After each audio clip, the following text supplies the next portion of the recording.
KFIZ News Time. It is 8:10, and welcome to Landscape Smart, presented by Rademann Stone and Landscape Company. I am Matt Hinker, and joining me today is Ron Rademann and Master Gardener Carol. Phone lines are open for your questions, 923-1450 or 1-888-900-1450. Can't give us a call? Shoot us an email at kfizstudio@gmail.com. Good morning. Welcome, you two. Good morning. On this somewhat chilly morning, but it's going to get a little warmer here. So. I couldn't help but notice your report sounds worse than the weather we had in February. It kind of does sound a little worse, doesn't it? Right? Yes. We were hitting 60s and 70s, Yes, and now it's we're in the 50s, slightly rainy. Can you do something about that? I will tell Kathy what I told you is, unfortunately, I do not control the weather, because if I did control the weather, I'm pretty sure I would have earned that meteorology degree I was angling for in my younger days. I would have gotten the major for sure instead of just the minor. So trust me, if I could control the weather, I would. Excuse me. Yeah, it's crisp this morning. A little bit. And then we got that, we had a pretty good breeze yesterday, so it was chilly too. But, we got in the 10-day forecast, we have a lot of 60s coming up yet. Yeah. Not so many, didn't see any 70s in there, but. An amazing amount of wind, though. Yeah, it's All been week again. well. We've just had really active systems continually move through the area, right? So obviously when these large lows move through the area, you got winds preceding the system, and then you get the strong winds once it passes by. So yeah, it's just been a very windy spring. I have a feeling that might continue here. I have a feeling this is going to be a pretty active spring weather-wise overall. Well, and this cooler weather here yet, it kind of helps us all a little bit, slows things down just a little bit. We're a little bit ahead of our season right now yet, but not as much as what you'd think with all those 60s and 70s that we did have back in, February and March. Yeah. All right, I tell you what, we actually have a caller right now. Early on, you're on Landscape Smart. You have a question for Ron and Carol? I think I could conjure a couple of them up. Good morning, Ron. Good morning, Carol. Go right ahead and conjure away. You may remember the voice. I'm still working on it, but as I hear it more, I usually get better at it. We met for years at that same hour, right at that radio station. Oh, yeah. Ringing a bell? It's starting to now, yeah. It's Jerry. Anyhow, evergreen question. I know you saw them years ago, and you see so many houses you aren't going to remember, Ron, but is it too early in the season to top off some evergreen bushes, or maybe shape the sides, straighten them up a little bit because of overgrowth? I need to cut. They're up to about 12 feet. I need to get them back down to about 10 feet. Uh-huh. Is it too early? No, you're kind of hitting them right at the right time, Jerry. And, just kind of make sure, well, what I like to do is when you can trim them back, but then still cut them back and then reshape a point on the top. Or sometimes, because a lot of times there could be like 2 or 3 or 4 trunks coming up, and then just head back the smaller ones, leave the bigger one, or you can head that one back too, but kind of try to maintain a point on it. And you could even take some like binder twine or sisal rope like that and tie the top together once you trim it, because what you don't want to do is have a flat top. You want to make sure that you're maintaining a point up there, because if you have a flat top and we have that heavy wet snow like we had here just a few weeks ago, it'll split it right and split it apart. So yeah, this is that bush that's outside the south side of the house, and it's probably 20 feet long and now about 12 feet high. So it's not really a tree. It's some kind of an evergreen bush. I have no clue what it was. It was here and big when we moved in here years ago. Yeah, I can't, I've driven by your house 100 times, Jerry. I've been there, had an old-fashioned with you in the afternoon a few times. But I can't, I'm thinking I can't quite recall what type it is here right now. I was Yeah, thinking it was more of a, like a pyramid arborvitae or something No, like that. not at all. Not at all. It's there are multiple stems or shoots or whatever you want to call it come up, and some on the base are 3-4 inches in diameter. It's old. It's been here probably since the house was built in the 60s. It's probably, it's probably either like a Mugo pine or a Japanese yew or something like that. Then, if it's wider than tall, I'm thinking it's just an overgrown, Japanese yew or maybe a Mugo pine. Does it have like a longer needle or a shorter, softer needle? They're short and soft. Okay, then They grow little red berries. Yeah, yeah, that's actually a Japanese yew. So, yeah, and those, the older varieties just got out of hand, and then they came up with some newer varieties, 40 and 30 and 20 years ago that are more compact, that don't get out of control like yours is. But yeah, to that you could trim right now, and then you could even trim it again, because typically the best time to trim evergreens is more like first week or two of July. And that's more just because then you don't have to trim them again next year. But in your case, I would trim it now and kind of knock it back, so to speak, and then touch it up again one more time in July. All right, and if we do trim the sides, obviously it'll leave some bare-looking spots. Will that refill? Will needles regrow, or am I going to look at a bare bush? Yeah, well, what'll happen there is when you're cutting, you'll be able to tell. If they're dead branches and you're cutting and the wood is tough, then it's not going to regrow.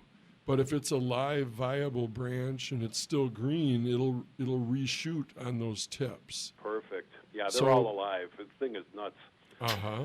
Then the other question is pine tree, evergreen trees on the west side of the house. Some of the branches are starting to go across the walkway. Can they be trimmed off now, and so that we can utilize the walkway without poking ourselves? Yeah, and that's that one I remember. That's a huge tree, just a large spruce tree, and it's kind of growing out into the walkway, like you said. And there too, if you kind of just cut it back, and just remember it's going to regrow. So always cut it back a little further than what, if you just cut it back to the sidewalk, it's going to be back over the sidewalk by 4th of July. So, take it back a foot a foot further and let it get a chance to, and the same thing, if it's green and growing there, it'll grow it'll put some new shoots out, and there's buds back in there somewhere that are kind of latent that'll pop once they get some light back in there. But again, if those branches are dead, or what you'll probably find as you're kind of cutting back in there, some are dead and some are alive. And the dead ones you could actually take off, as far back in as what you can reach, and then just shorten the live ones back. Well, some things never change. As usual, when I speak with you, I have a laundry list of things to do. You could stop in here, Jerry, and say hi on a Saturday morning. I probably could do that. It's funny, as much as I heard, you sound different on the phone than you do in person. So it took me a little bit to catch your voice, yeah. Aha. I figured you'd get it eventually, but I'd help you out or we'd be on the air till 9. Yeah. All righty, my friends. Hello to Carol again. She didn't have much to add here, but... No, I didn't. It was a tree question this time. You guys, good to talk to you again, and have a great summer. Yes, you too. Thank you. Yeah, thanks, Thank you. Jerry. Great to hear back from you. Love that guy. Excellent. I'll tell you what, after that, we'll take our first break right now. Don't go anywhere. You're listening to Landscape Smart, presented by Rademann Stone and Landscape Company. And yes, Rademann's is, of course, open on a nice sunny day like today. I'm still awaiting to hear back if they still have openings for deliveries, so we're going to find that out here during the commercial break. Rademann's just 3 miles south of Fond du Lac, east on County B, just off Highway 41.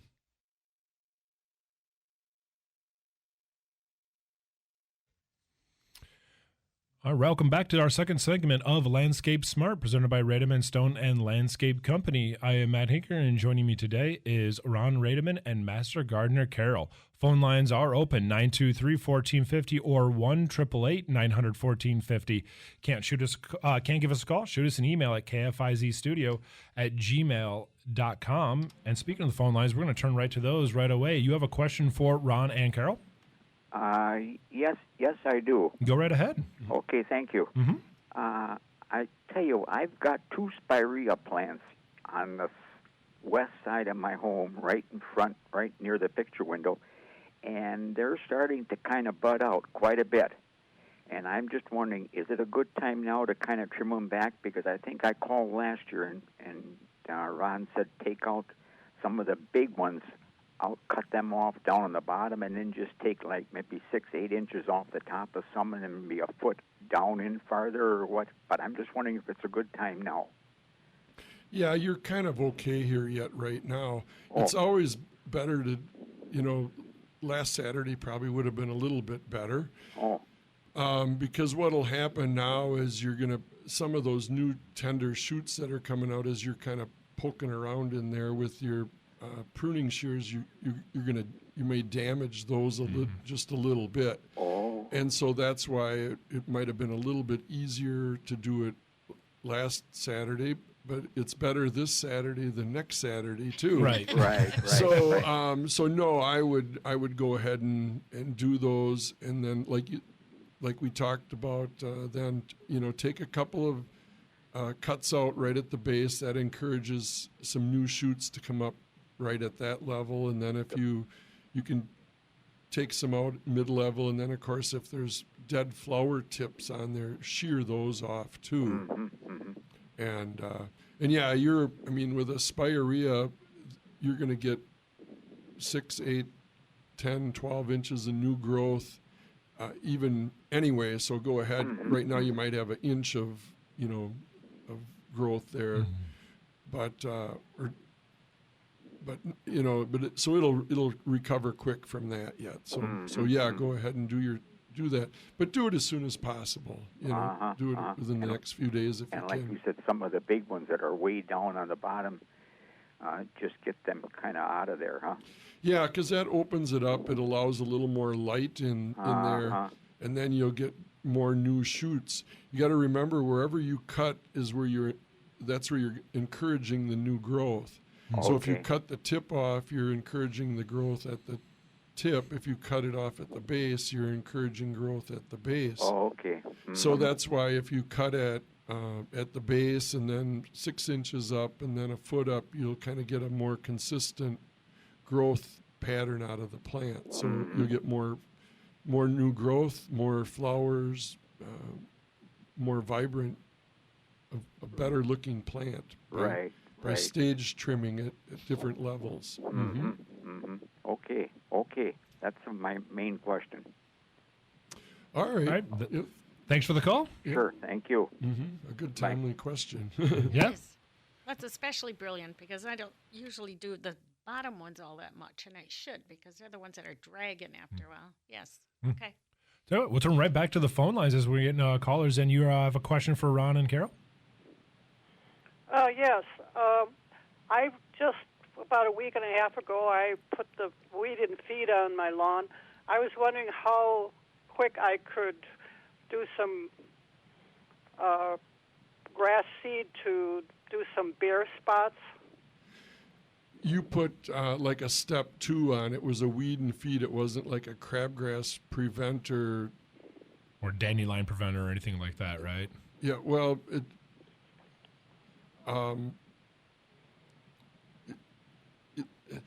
so I think if you used like what they call step 2, which is a weed and feed, generally you should be okay doing your seeding right now. Okay. But if it had like any type of crabgrass preventer in it, then you would have to hold off. Oh, because the So grass I seed have wouldn't. to look at my bag again. It just said weed and feed. I didn't know Yeah. if there was dandelion and crabgrass in it. So Yeah, how long? well, I think I'm about 90% sure you're okay. Okay. Because it would say crabgrass preventer on the Yeah. bag if it's just a typical weed and feed, then you should be okay, because a true weed and feed, which is actually the step 2, which is the one that you should be putting on right now, Yep. is only kills. It fertilizes the grass and it kills the weeds that are already coming up. It doesn't prevent any Germination. germination, right? So, Okay. so yeah, you should be okay planting the grass, And I wouldn't ever I wouldn't plant it the day you put it down. But if you spread this on, 10 days ago or a couple of weeks ago, then you'd be okay. Mm-hmm. So, Okay. Because I have the city came and they redid our road and stuff, our street, and there's spaces where even though I watered till heaven wouldn't have it last year, there were some places where It just didn't doesn't. take, Yeah. you Yep. know, and so I put the the weed and feed on everything, and then I would like to seed again where Yep. some of this grass didn't germinate last year. So it's kind of thin in certain places, and there's a couple spots where it didn't take at all. no, you should be okay. I would just lightly scarify it with a rake, and then Yeah, then okay. seed it, and then re-rake it one more time, and Okay. then you could even fertilize again here in a couple weeks.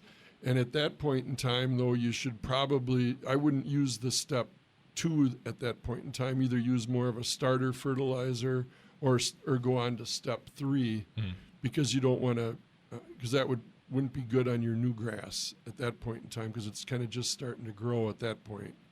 Okay. And I mean, I have some places where the grass really took off, and I have kind of long grass, and then there's some places where I have, very, very thin places where it looks like it wants to grow, but it hasn't done its thing yet. yeah, It takes a while when you have new grass, I guess, and I don't know what kind of grass it was. They sprayed it on with something with a hose, and I must admit some of it was on the sidewalk more than it was on the grass. So I don't think I'm going to be able to get grass to grow on my sidewalk. well, and typically when they're doing these areas, they're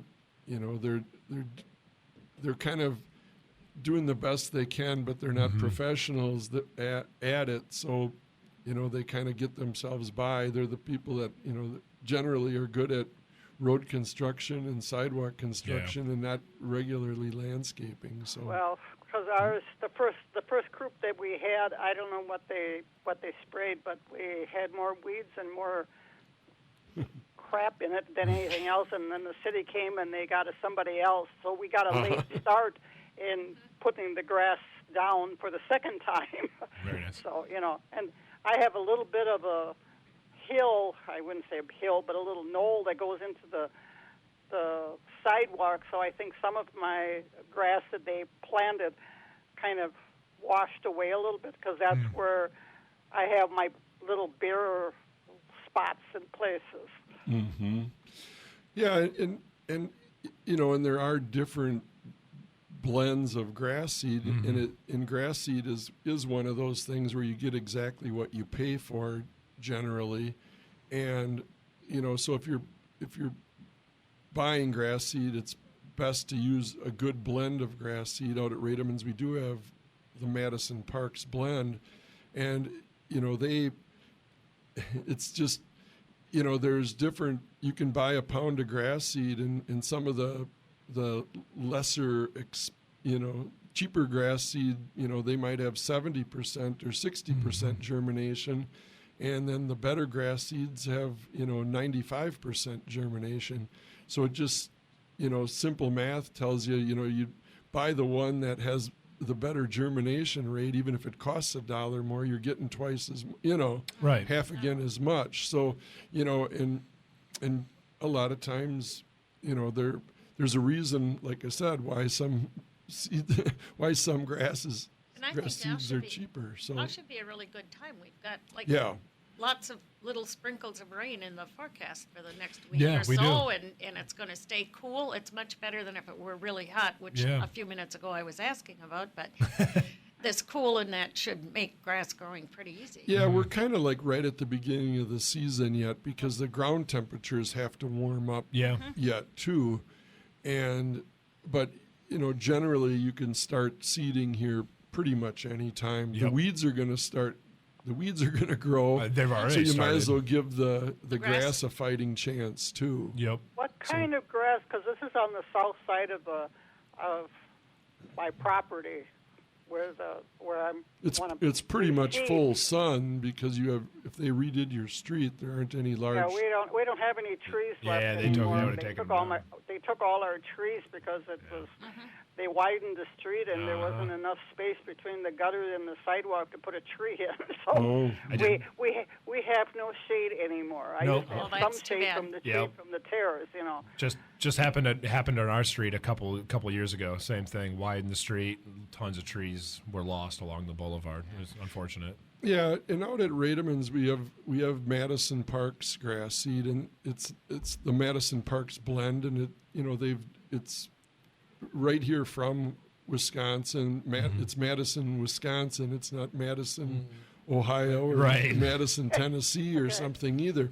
So it's Madison Parks, and it's a blend that works best in Wisconsin. And then when you're picking up the seed, grab some starter fertilizer too, and because if you're watering regularly, that fertilizer that you put down 10 days ago, it won't be there.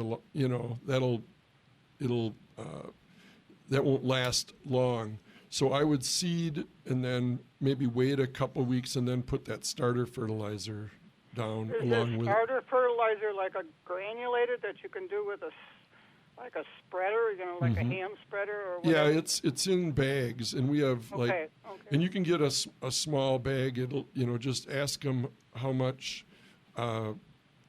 It's kind of lined up there. If you buy a small bag of grass seed, enough to do 1,000 square feet or 5,000 square feet, then the fertilizer will match up with that. You just buy the bag of fertilizer that goes with the bag of seed. Perfect. Yes. Oh, well, that's Sounds good. perfect, yeah. So you don't have to. Good for us that we have to have it so we know what we're supposed to be getting, Right. not that we get more grass seed or more fertilizer than what we need.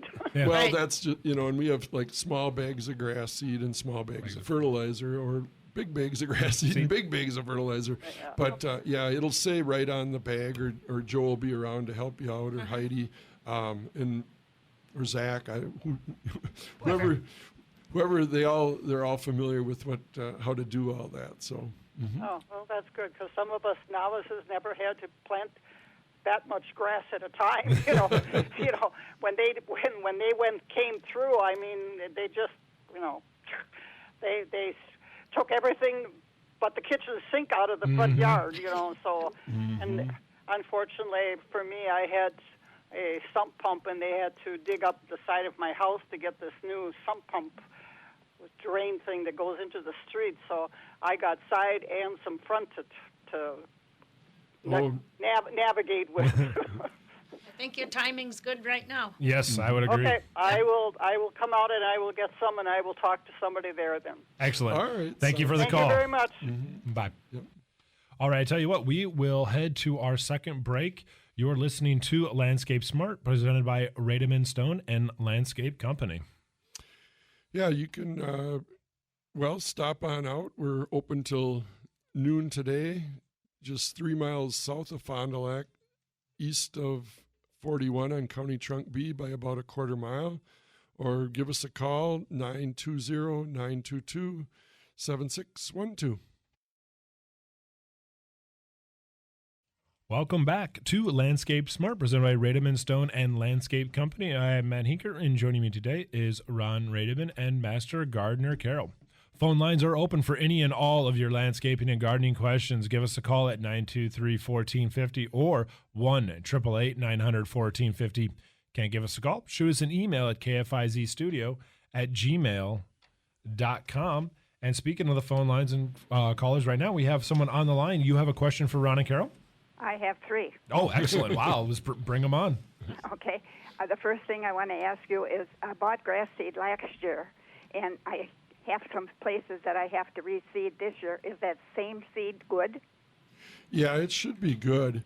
I would, if it's a year old, instead of getting like the 95% germination, you're maybe only going to get 85%.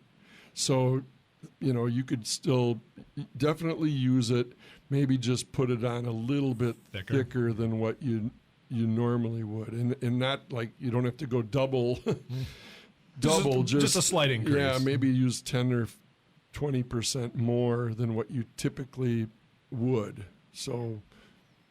But yeah, definitely it should be fine. Mm-hmm. Okay, now I want to tell you another thing. I have crabgrass. I have it already. How do I get rid of it? Well, so it's growing already. Yeah, it's a nice big round circle, and the circle's getting bigger. Uh-huh. Well, if you already have it, there's kind of 2 ways to go at it. And if it's you could either, literally pull it out right now, dig it out or pull it out. Because crabgrass is an annual grass. So what that means is if it's there, it's still there in July, August, and September, it's throwing seeds out that'll come up next year. So there's 2 ways to go at it. You could either pull it out, if you've just got a little here and there, I would pull it out. Otherwise, we do have a product out at Rademann's, and it's called, exactly what it is. It's a crabgrass killer. And it's an herbicide that you would just spray, and it kills weeds and crabgrass without hurting the lawn. Oh, wonderful. That sounds wonderful. So if you've got... it was going to kill the rest of the grass, too. Okay, now, you said it's too late to put crabgrass killer on? Well, crabgrass preventer. Preventer, yes. Yeah. Because it's already growing. And in like step 1, or the first time you would fertilize your lawn in the spring, which would be, middle of March until, typically about the middle of April, you put that step 1 down, and that keeps it prevents those seeds that were dropped last year by the crabgrass from germinating. But those have already germinated now, like you said, and they're growing, so you can't prevent them from germinating anymore. So now you're going to need the crabgrass killer, not the crabgrass preventer. Okay. Well, I see here and there little places coming up, and I thought I could put something on that would prevent it from coming. Yeah, and do the whole. I've got such a big lawn. That's the problem. I live in the country, so I have a big, big lawn, and it's a lot of stuff. But it's coming up here, there, and everywhere. Now, does it blow? The wind blow the seeds to different places? Because I normally had it in the middle of the lawn. Now it's on the edges coming up. Well, every time you kind of mow, I'm spreading it. You're spreading it, right, because you're mowing it, and then you're catching those seeds and kind of blowing it from... It's all my fault. Not all your fault. I'm sure wind is playing a role. I'm sure wildlife is playing a role in this whole circle as well. There's plenty of hands at play. Well, I thank you for your help, and I will be out to get that stuff pronto. Yeah, and it's a easy to do because the way we have it out at Rademann's, it hooks on the end of your garden hose. So you could just kind of take and then the sprayer and and the herbicide are all right there. So if you just hook it right on the end of your hose, And you just focus, right? and then you just spray it on the areas that, That are affected. that you have the weeds or you have the crabgrass. And it pre-mixed, it pre-mixes it Right. for you, Yep, and just so comes- it doesn't, you don't have to mix up a sprayer, backpack sprayer, do all that. It's pretty simple. Okay, well, thank you for your help. I really appreciate it. Oh, thank you for the call. You're welcome. Bye. Bye.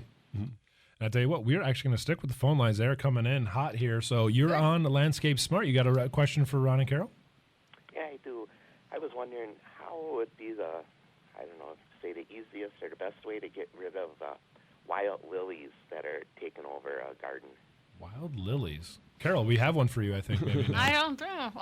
Like the orange, basically, tiger. I don't know if they're tiger lilies, daylilies. You see them growing in the ditch.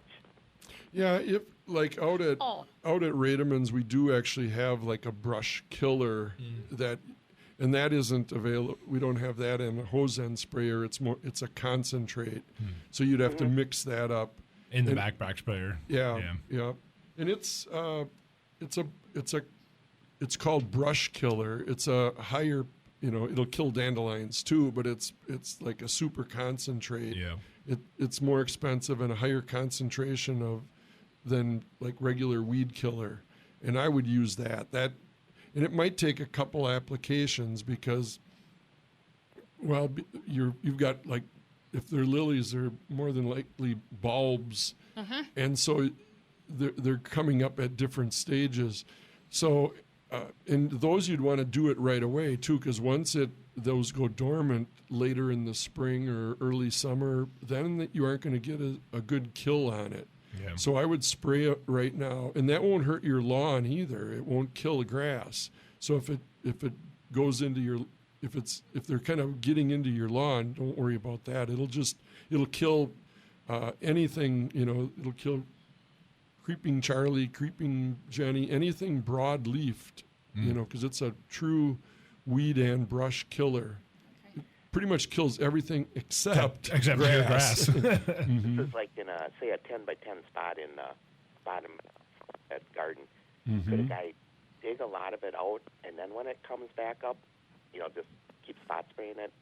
Yeah, you could, if it's a smaller area like that, sure, you probably could just dig it. Especially in your garden, it would be easier digging than any place else. Yeah, right. If I was envisioning grass growing around it and all that, and then you'd have There's other flowers and stuff, and this was, there years ago, but it's just starting to go wild.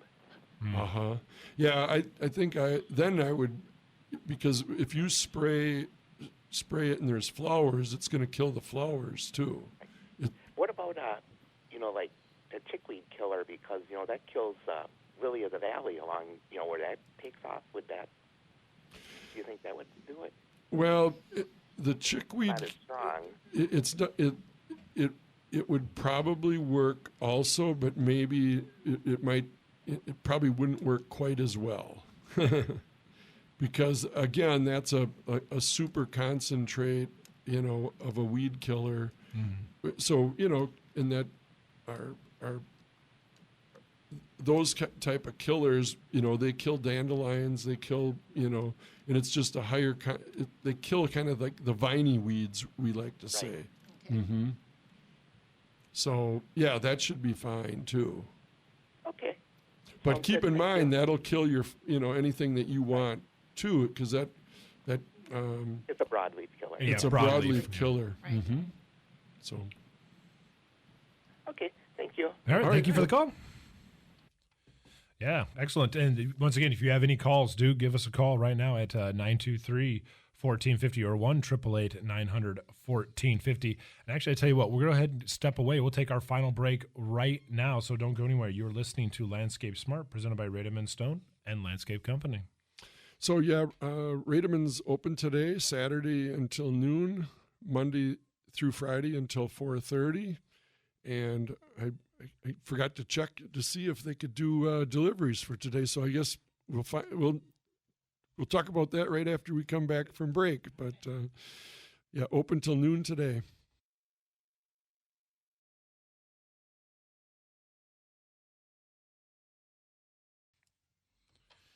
Welcome back to the final segment of Landscape Smart, presented by Rademann Stone and Landscape Company. I am Matt Hinker, and joining me today is Ron Rademann and Master Gardener Carol. Shoot us a question on the phone lines here at 923-1450 or 1-888-900-1450. Can't give us a call. Shoot us an email at kfizstudio@gmail.com. And as we've had all morning here, the phone lines are lighting up, so we're going to turn right back to the phones. You have a question for Ron and Carol? I do. My name is Susan, and I purchased some garden soil. I'm wondering if it is the correct kind for what I need. It says raised bed and garden soil, but I use it for flower boxes and containers. Same Does it difference. matter? I would Yeah. think that's fine, yeah. Yeah, that should be fine. Yep. Okay, good. Yeah. I didn't know if it mattered that much. Well, and it's, we try to keep it a little simpler out at Rademann's. We have just a couple different blends. And, I think the idea behind some of those stores is to get you to buy a bag of everything. That's what And I thought maybe it was. And they carry like 12 different Options, yeah. and you'd be surprised how many different ways you can put the same word on On the same package. and then people think they have to go buy all 6 different ones, and quite frankly there's minute differences in them, but yeah, you can use them interchangeably for the Right. Good. most I part. didn't know if the fertilizer mattered because I never fertilize my flowers. Well, and some of them do, and that is true. Some of them do have fertilizer mixed in right with them. This does. So I Uh-huh. didn't know. That's kind of That should be and- good. Yeah, and that should be good. That's good. All right, good. Thank you. Yeah, well, thank you for the call. Okay. And fertilizer bags are the same thing. They've got them for one flower, and then another flower, and then another flower, and really it's all the same It's if you really look the- at the numbers. Yes. well, and that's this we don't at Rademann's we have lawn starter fertilizer, but it's that's what is it works out great in your vegetable garden too, because it's got phosphorus in it which is what you want in a garden fertilizer. And when you buy the bagged product or for the like planter boxes and things like that, that's the kind of fertilizer that they have mixed in is basically lawn starter fertilizer. So when you go out to Rademann's, we don't have 10 different names for the same product. We have the one product Right. that works, and Another actual differentiating product that's actually Right, for a that- different use. Right. we have different sized bags. Well, there's that. because that's more important. Right, yeah. Because like the one caller, if you're buying a 5-pound bag of grass seed, or if you have and there too, when you're going out to Rademann's, kind of just get a rough idea of how big of an area you're trying to seed or trying to fertilize. And you don't have, it doesn't really need to be exact, but even if you kind of just step it off and it's 20 steps this way and 8 steps that way, then you kind of, that's all we need to do. Stop out to Rademann's, tell them how many steps it is in each direction, and we'll do the math on it and get you set Perfect. up with the right amount of seed, the right amount of fertilizer, for the project. You said exactly what I was thinking. Is I was thinking about the caller earlier, talking about get this side of size bag of seed, and we'll get you the proper size of fertilizer. And it's like, it's perfect. You guys are doing the math for us, and that's what I always like to hear. Well, If I don't have to do math, fantastic. Yeah, and the bags are, it says right on it 5,000 square feet or 10,000 square feet. So then you match it up with the bag of fertilizer that says 5,000 square feet. That's right. So, and that's kind of, we try to make it as simple as you can without, 'cause it's not as confusing as what it can be in a lot of cases. So, So you have deliveries yet today? I don't know. They're off the. Oh, you I still haven't. They're still scrambling out of the yard, Yeah, perhaps, they're plenty not- busy. They're not taking obviously my. they're too busy. Yeah, Yes. they're not taking my calls or texts, so apparently they're busy. So, Well, if our phone lines are of any indication, Yes, people it's are wanting to get out but and get no, stuff done. I have a hunch. We expect to be busy at this time. I of would year. imagine, yeah. So I would think we could still take deliveries at Rademann's for today, and but I wouldn't wait until Give 'em a call. 11 No. o'clock to call either. If you need something, yeah. I'd call them right away if you want something yet for today. And now, Carol, I know I'd probably be out delivering. They'll say, you told them we could. Now you got to do it. now you say you're buying the wheel. Now, Carol, I know you wanted to mention the plant sale, right? Yes. We have a few minutes left yet. Yeah, Well, I yes, won't even take that long. Yes, we have We're 4 having- minutes, plenty of The time. Master Gardeners are having a plant sale on May 11th, which is the day before Mother's Day, from 9 perfect. to 3, but don't wait until 3 to come get your plants 'Cause- at the fairgrounds at the Cow Palace. And so we have the plants that the Master Gardeners start. We're lucky enough to be able to use that beautiful greenhouse at the UW. So it is full of things growing just for you to come and buy. Lots of veggies, lots of flowers, lots of things like that. I have things started in my basement as well that'll be for sale. We have a lot of herbs at the sale generally. I was going to ask about herbs. Yes. Excellent. And they also have a lot of house plants because they have a section where they have like a little shop, and there's house plants there that are for sale in lovely pots. And they also have like garden art and things like that that people donate or can't use anymore, and then they sell them there. We used to do baskets and give things for when we had a bigger event, Yeah. and the people would only have one thing in that basket they liked, so we decided to just spread this out and not build baskets so they can just buy individual items. So they do have some things like that. Very So nice. it's coming up soon. Excellent. Yes, May 11th. I'm going to definitely try to be there because, like you said, you mentioned herbs. Herbs is something I have I got from the in-laws, these fairly large potter, large trough-like potters. And I don't know if you've heard about this before, but my wife showed me this thing where if you have excess herbs that you've grown, you can then put them in olive oil and then freeze that. And then you have, so if you're cooking, because usually if you're adding herbs, not uncommon that you're already sauteing or cooking an extra virgin olive oil, so you can take that frozen thing of olive oil and just throw it in your pan. Right, but there's no reason to freeze it. That's just going what I read. Yeah, because it should stay good as long as you keep the lid tight. You would think, yeah. Yes. So you can put those in there, yes, and you're infusing your oil with whatever herbs you want Correct, to use. yeah. Correct, yes. Yes. That's kind of fun. Yeah, I know. That's what I thought too. I was like, especially someone that I like to do a lot of Check cooking. again on that freezing part because I'm pretty sure you can freeze the olive oil, but it surprises me that they suggest that. Right. I think they suggest the freezing thing is so that you can do like individual little ones, right? Oh, you see that? Yeah. Keep them over time. Yes, Okay, I think got it. that's Okay. the idea. Yeah. Okay. Olive oil freezes? Well, that's what I wondered about. It does. I think you have to get it to a lower temperature, but then it looks like this milky white kind of. Because It doesn't freeze into a cube. No, I think it's more like I think it's kind of almost like gelatinous probably. And then with olive oil, it doesn't take a lot of heat to actually get it going, right? So you throw that into a medium hot pan, and it's going to immediately liquefy, and then it should preserve the herb. So I thought that was kind of interesting. So A nice big herb basket on your front porch is a really lovely thing to have because then you just go out and pick it as you need it and put it in there. And that was the idea. You keep them going. Yes, and I was going to ask you, like, in terms of how many can you put in one of those, like how many different herbs, and also like where should I put it? How much sun should it get and stuff like that. Okay. So, I'll probably have questions. We don't have to hit it right now. That's where I stand is at the herb table. So Oh, I'll perfect. beat you out there. See who Perfect. gets out there first after the show. Okay. Excellent. We'll race out there. Probably you because I'll probably want to run and get the wife. She'll want to tag along. Okay. Perfect. Well, they're playing our closing song. Do you guys have anything else for us here in the last 40 seconds? No, nothing special, I guess. Just stop on out to Rademann's. We are open today until noon. I probably won't be able to make it myself. I got a pretty busy day lined up. But doing deliveries. But if they can always get a hold of me by phone if you get out there and you stump the panel out there.